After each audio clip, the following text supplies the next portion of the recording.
Kalian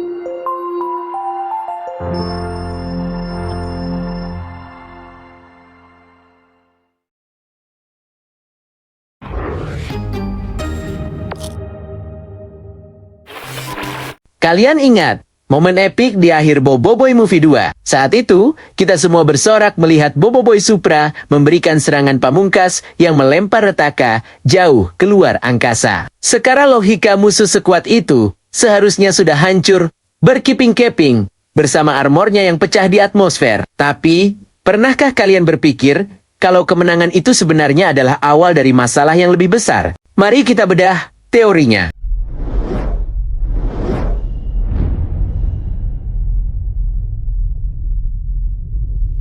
Takut dengan laskar guruan.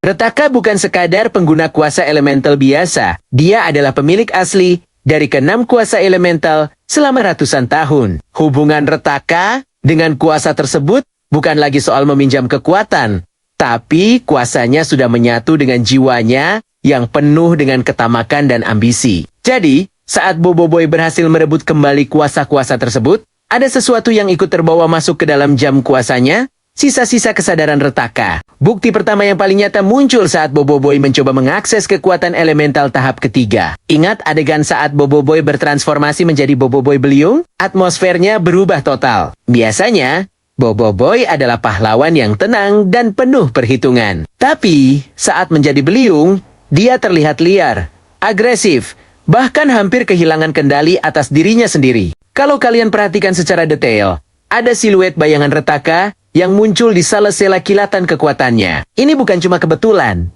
Desain visual dari studio Monster. Ini adalah pesan tersirat bahwa sifat asli sang penguasa elemental lama masih tertanam di dalam inti kekuatan tersebut. Retaka tidak mati sepenuhnya. Dia hidup sebagai parasit dalam bentuk energi negatif yang mencoba menguasai pikiran Boboiboy. Masalahnya, setiap kali Boboiboy naik ke level kekuatan yang lebih tinggi, seperti tahap ketiga, dia butuh sinkronisasi yang sangat kuat dengan elemen tersebut. Disinilah letak bahayanya. Semakin besar kekuatan yang dia keluarkan, semakin lebar pula pintu bagi jiwa Retaka untuk mempengaruhi emosi Boboiboy. Sifat tamak, egois, dan haus kekuasaan yang dimiliki Retaka mulai meracuni mental Boboiboy dari dalam. Kita bisa melihat betapa tersiksanya Boboiboy saat mencoba menahan emosinya. Matanya yang bersinar biru cerah kadang berubah menjadi tatapan yang sangat dingin.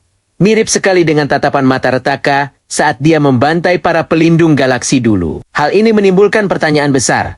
Apakah Boboiboy benar-benar mengendalikan kekuatannya? Atau justru kekuatan itu yang pelen-pelen mulai mengendalikan dia? Banyak fans yang berteori kalau Boboiboy butuh cara untuk membersihkan jam kuasanya. Ada yang bilang dia harus melakukan meditasi tingkat tinggi.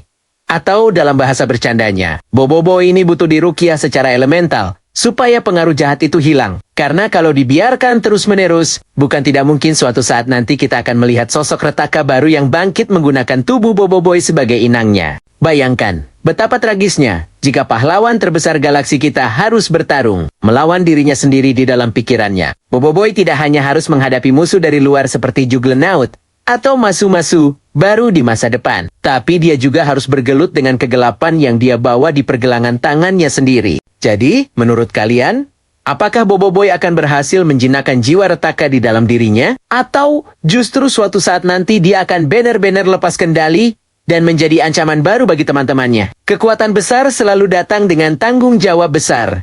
Tapi kali ini, kekuatannya datang dengan kutukan masa lalu yang belum selesai. Coba tulis pendapat kalian di kolom komentar. Apakah kalian setuju kalau Retaka sebenarnya belum benar-benar kalah?